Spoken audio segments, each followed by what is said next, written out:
me just make a comment first that, we're conservatives.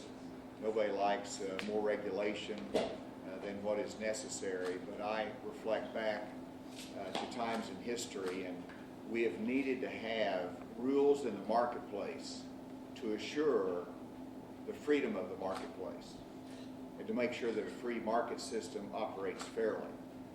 President Theodore Roosevelt understood this, and he developed rules of the marketplace to prevent anti-competitive behavior and antitrust activity.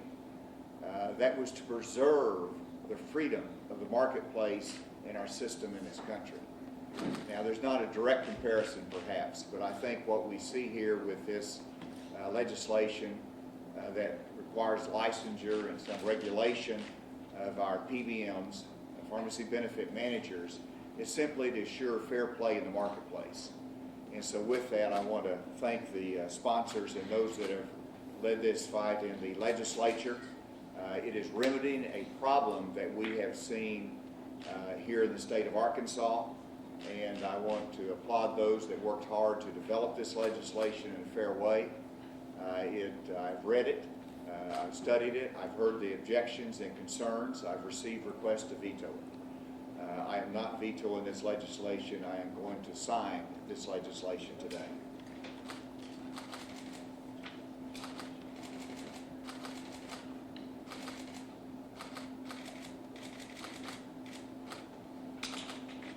What's the date today? It's the 15th, isn't it?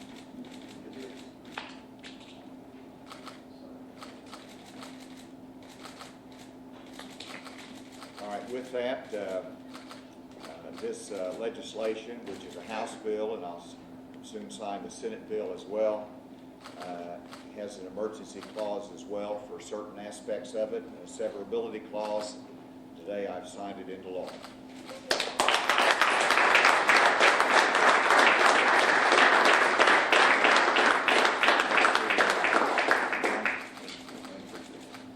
I want you to know we got better pens for you this year.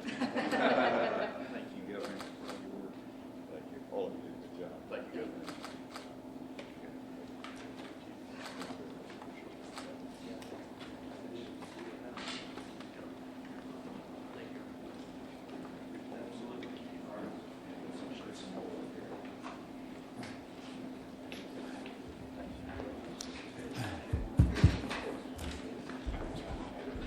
Well, I want to thank the media for their patience today.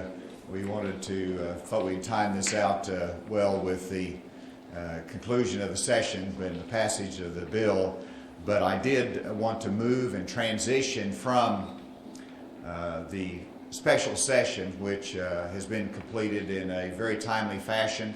Got our work done, they're going home, but I wanted to move to the future and take advantage of this opportunity with our legislators here to talk about the important issue of reorganizing state government.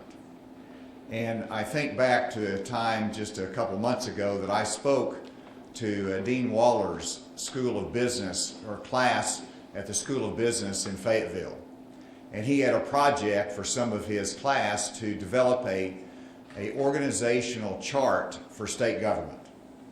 And when I came into the class, they had the organizational chart for state government and the reporting agencies to me on the whiteboard that extended from one end of the room to the other end of the room. The organizational chart for state government could not fit on the whiteboard. And this illustrates the challenge that we faced. The last true reform of state government occurred close to 50 years ago.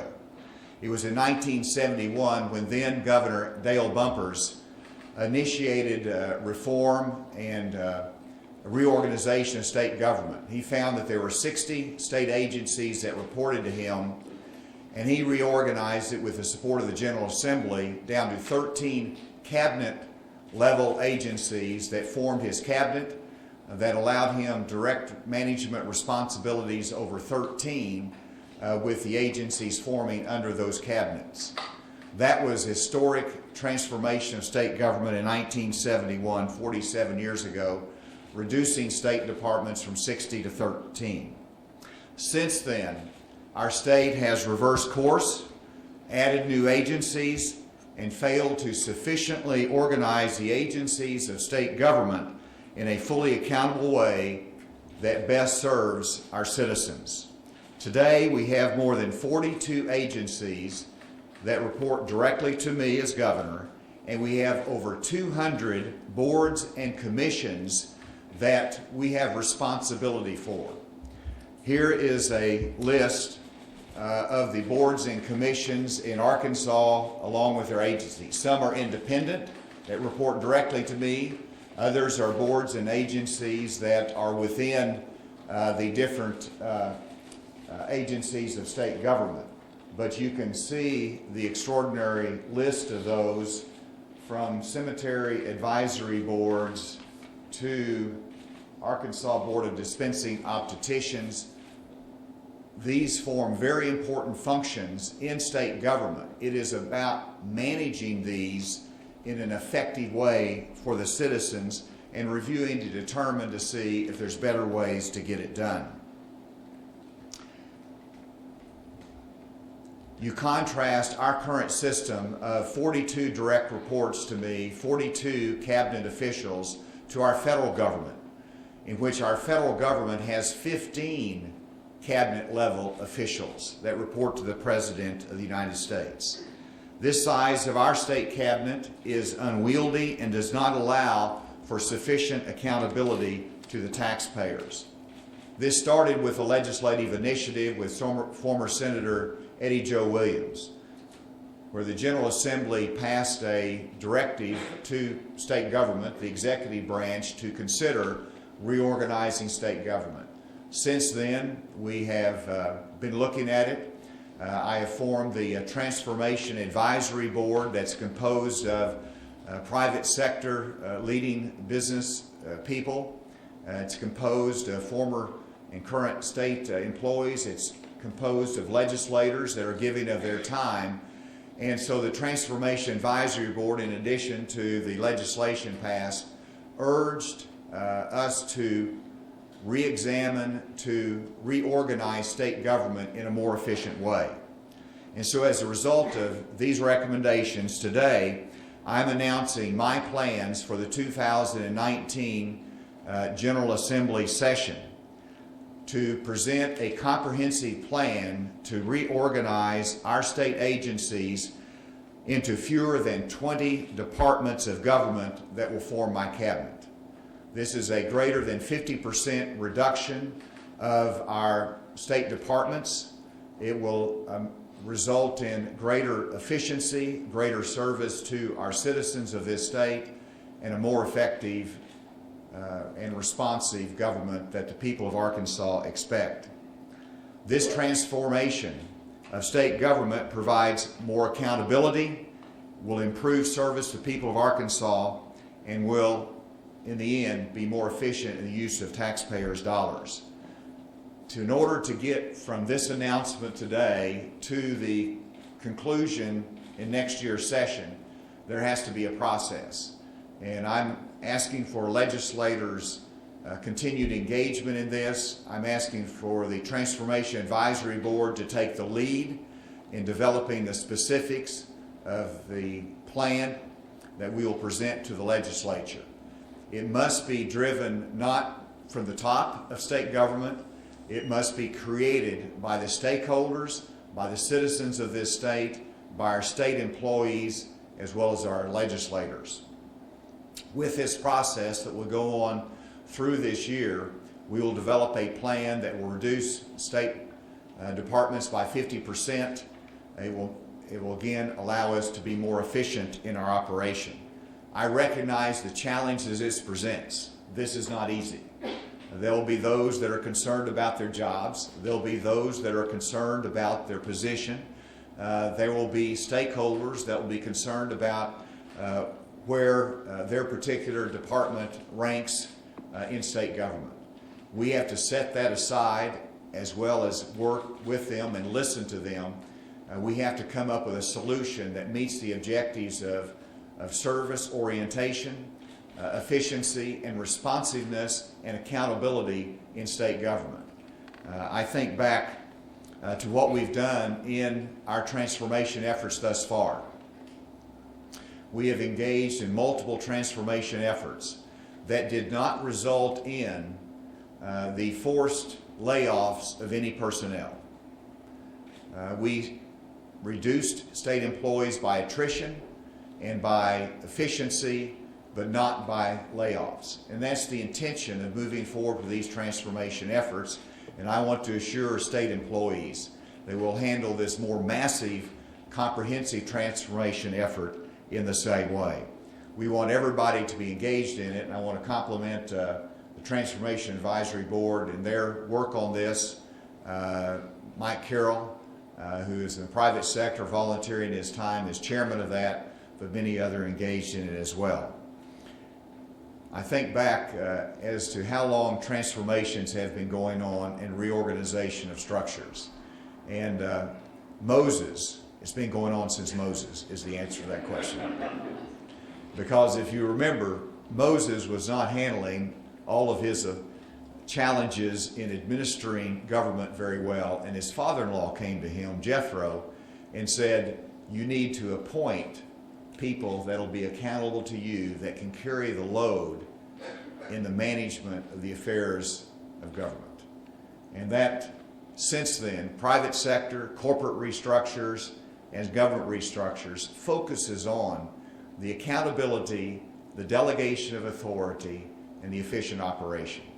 That's what this challenge is all about today, reducing by 50% of the state departments of state government and becoming more efficient and responsive to the taxpayers of this state. So I look forward to working with everyone to accomplish this goal. With that, I'll be happy to open it up to questions. So are there benchmarks in terms of cost savings?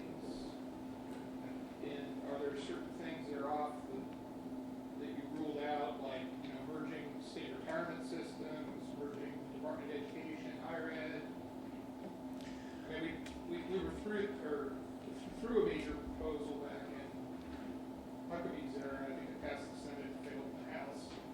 So just trying to see what the benchmarks are, and if there's some options that have been ruled out, or is everything on the table? Well, everything is on the table. I think you have to start with a white sheet of paper as you look at the government reorganization. Now, everybody starts with your own opinions on this, and for example, DHS, I don't believe, needs to be merged with the Department of Health. So in my mind, that's not something that I would be considering. Governor Huckabee visited that, but that's not the direction that I would like to see it go. So beyond that small illustration, it is a white sheet of paper, and I want to listen to everybody's ideas. I want the Transformation Advisory Board to start with a clean sheet and to work from there. There's a lot of different issues that are involved we need to listen to. We need to look at examples from other states as to how that's done and model reorganization efforts that have been accomplished. Will you start with a particular department or several departments? Well, you start with all of the departments.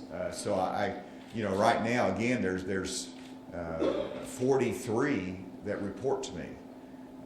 And we want to reduce that by 50%, which will get it down below 20.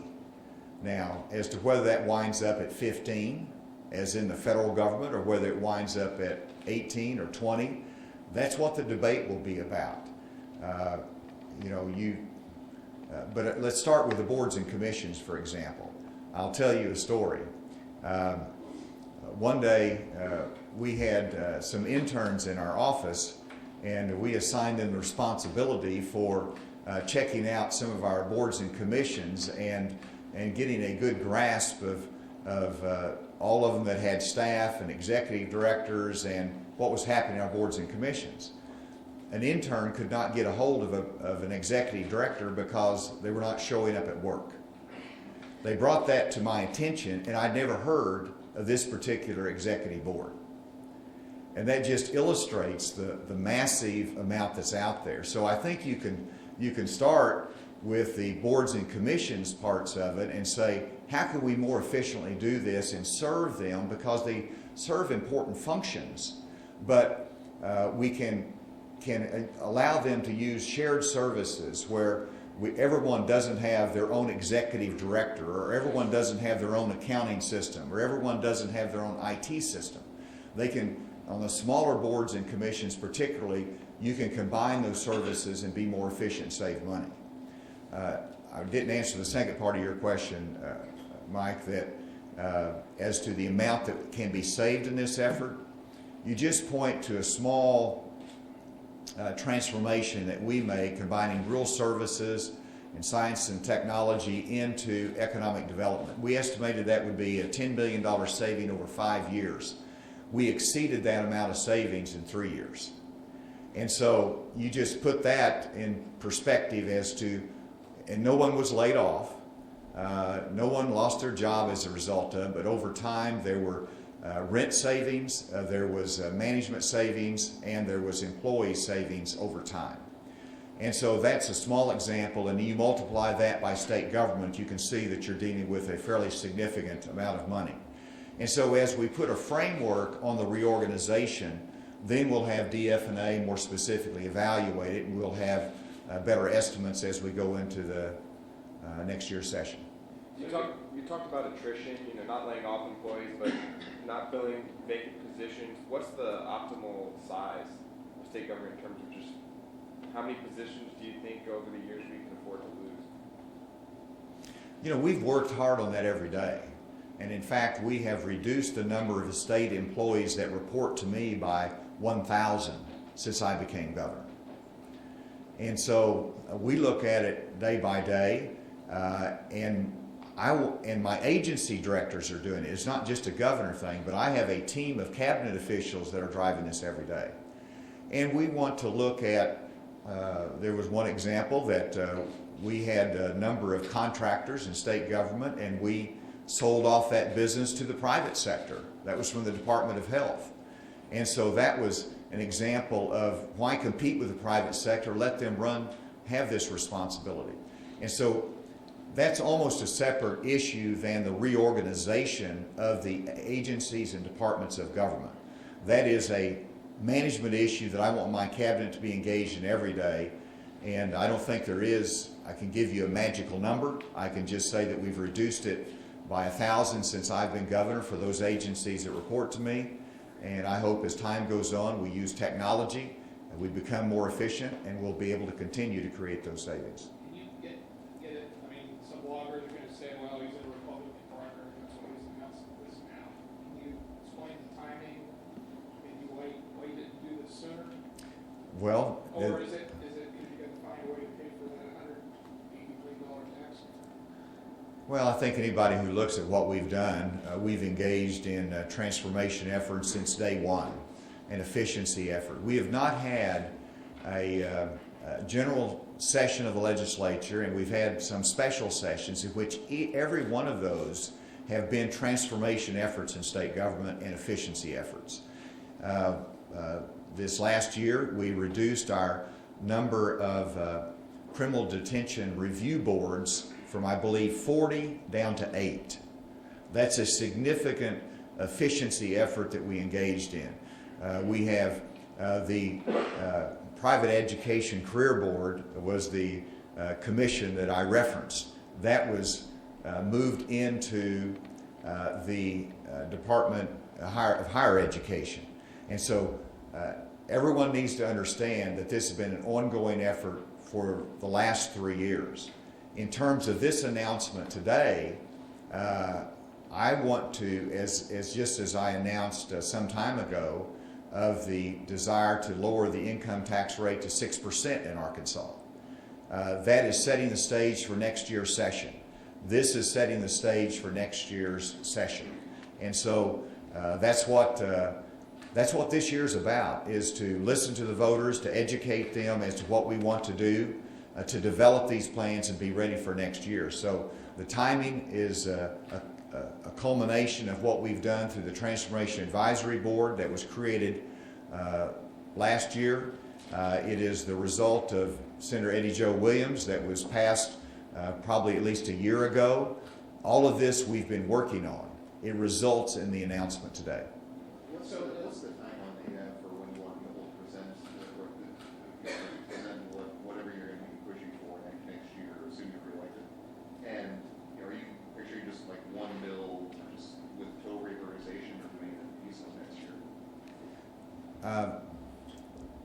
In terms of the timeline, we will immediately go to work on this in every aspect. This morning I had a conference call with my agency directors in which I asked them to go to work on it.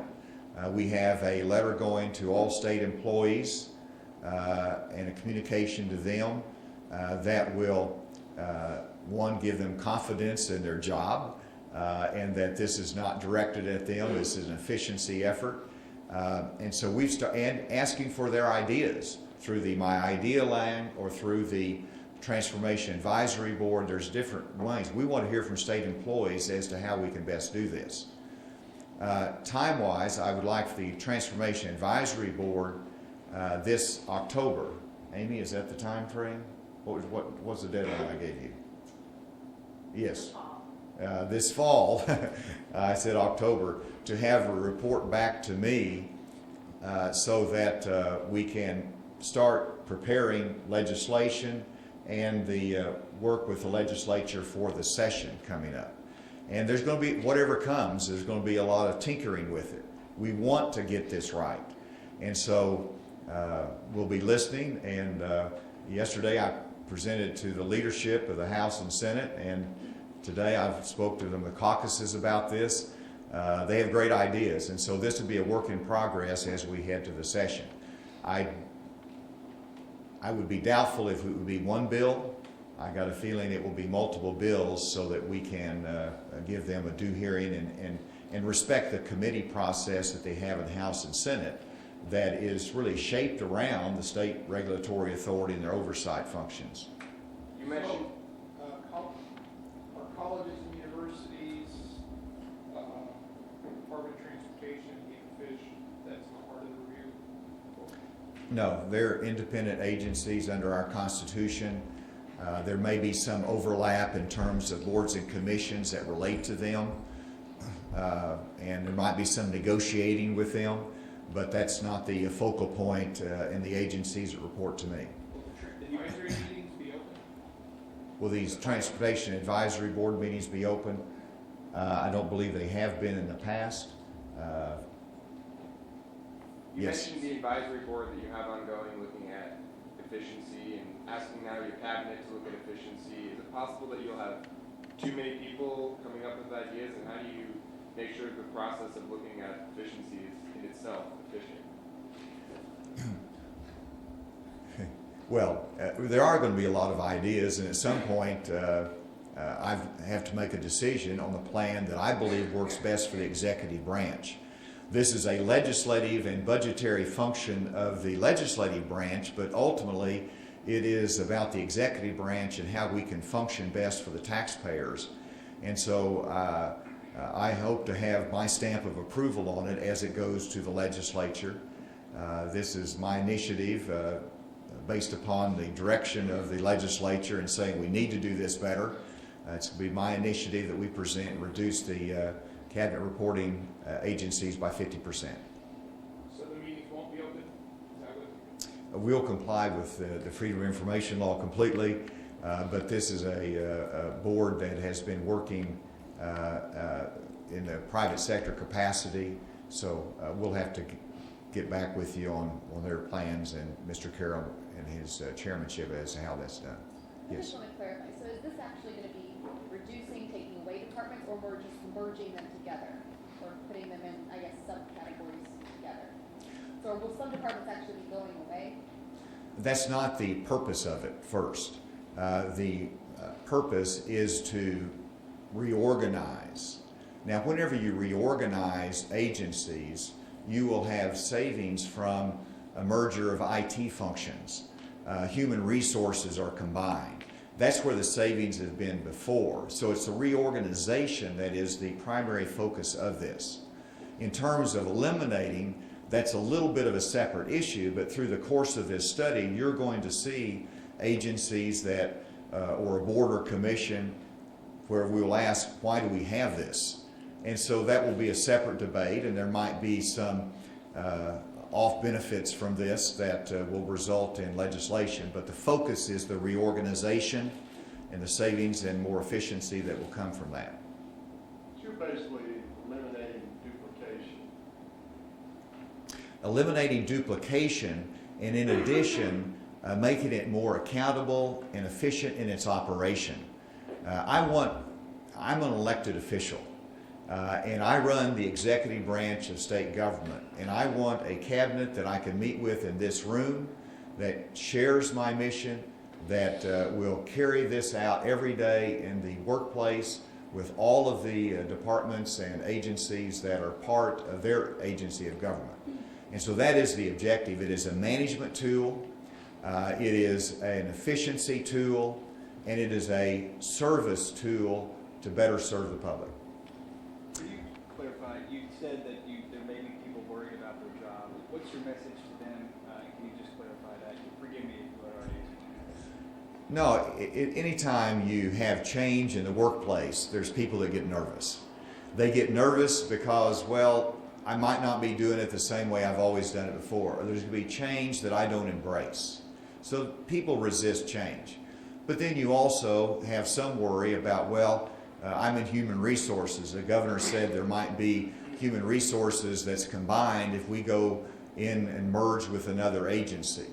And so they're going to naturally worry, and so I want to give them confidence that we aren't designing to lay off people, we're designing to have efficiencies and move people through efficiency, or through attrition, where if somebody resigns their position, do we refill that position?